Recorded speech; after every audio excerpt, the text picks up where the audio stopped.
The 3D printers have been printing 24/7 for the last few weeks to turn this into a bunch of these so I can print that. Wait, no, not that. That. Let's get to it.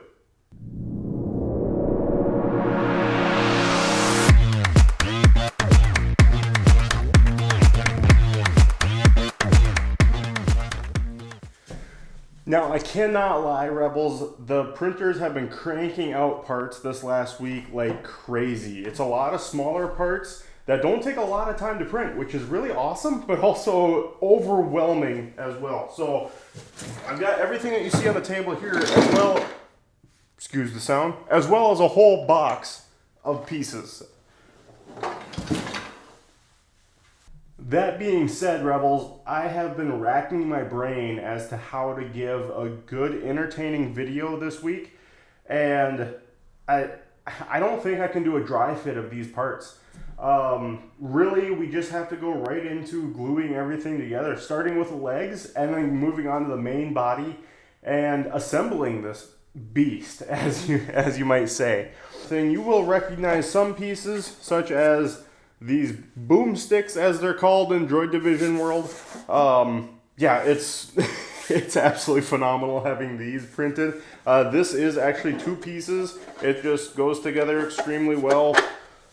There we go. So it's actually two pieces. So this printed as one and this printed as one. It just slots right together there. So I guess we got a little bit of a dry fit this week, guys, but again, I do apologize for not being able to get you a full-on dry fit to see how things are going to look, but I think in the long run it's actually going to be for your benefit and my benefit. We're not actually going to see what this thing is going to look like all together until we are permanently gluing everything together. Now, as well as the parts that you see printed in front of you, I did go ahead and cut our pieces of interior structure for this droid. Now, I went out to Menards here in Fargo, North Dakota. I'm sure you can probably get these at Lowe's or Home Depot or anything like that, but these are closet rods. They're oval closet rods. And these are actually pretty hefty pieces of metal, I'm not gonna lie. By myself, they weren't the easiest things to cut. I did have an extra hand, which helped out a lot. So thanks again to my dad for coming over and helping me cut these down to length. But we've got two shorter ones. These are going to be for the shoulders to hold these onto the main body, and obviously structural. Then when it comes to, excuse the sound. Then when it comes to these longer pieces, these slot into the legs. So, and also the main spine. You may have noticed last week when I was doing a dry fit of the spine onto the main body, it actually slotted over these oval poles.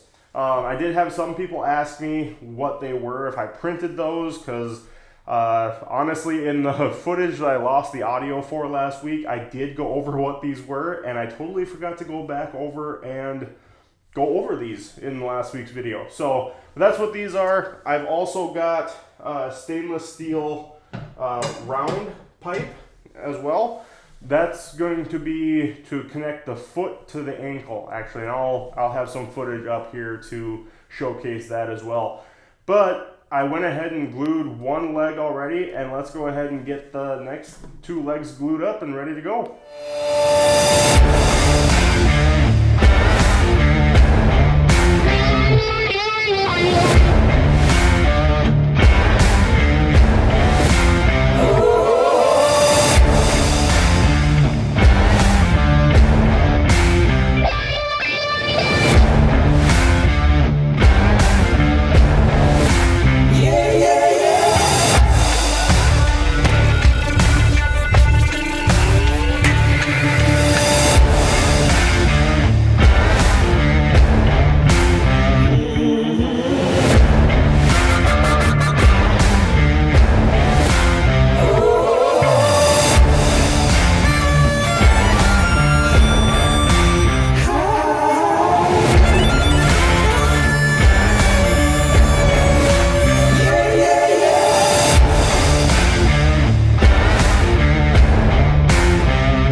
Rebels, now that the time lapse of all the parts, well, not all the parts, that maybe a third of the parts I printed, but now that that's out of the way, we can get right into gluing these legs together.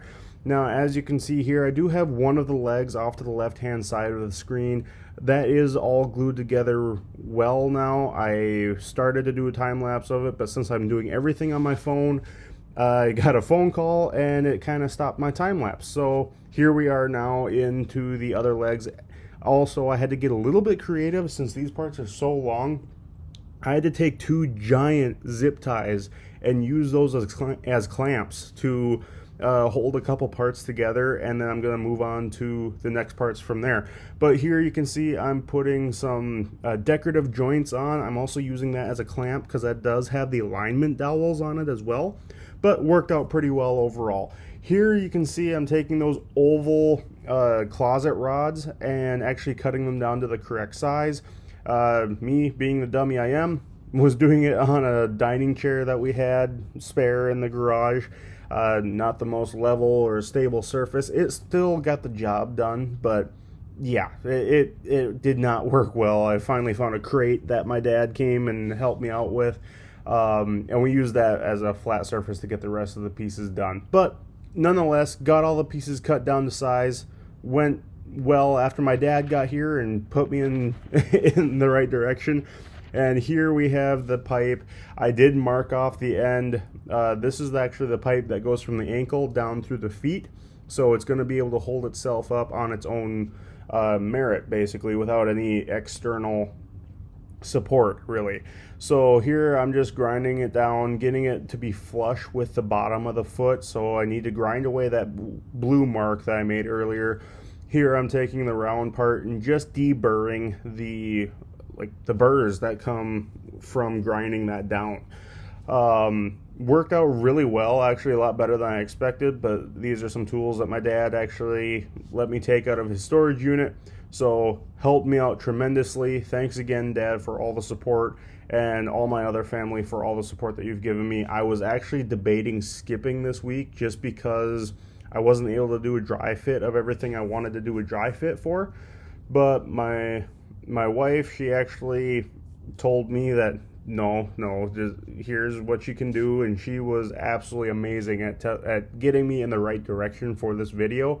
I know it's not the most exciting one this week, but nonetheless, we're headed in a great direction with this droid, and we are going to get this done. Here you can see my pipe now is flush with the end of the foot, and we're good to go. And here it is, Rebels, our fully glued together leg. Now, as I mentioned earlier with these oval closet rods, there's going to be two of them that slot into each leg, just like that. Now, you guys can make fun of me all day long if you want to for using JB Weld, but JB Weld, I will throw a link to the video that I watched on what the best adhesive for PLA is, but JB Weld was one of them that actually did not break in many tests at the weld point or the glue point. It actually broke somewhere else on the print line. So no, it is a fantastic product to use for it, and it's holding really well. It's going to hold these metal poles in there as well, and we'll go from there. So as always, Rebels, if you enjoyed this week's progress, please hit that like button, subscribe to the channel, hit that bell for notifications so you never miss an episode. I upload episodes every Wednesday at 3 p.m. And yeah, as always, Rebels, keep dreaming, keep building, and until next time, always remember, rebellions are built on creativity.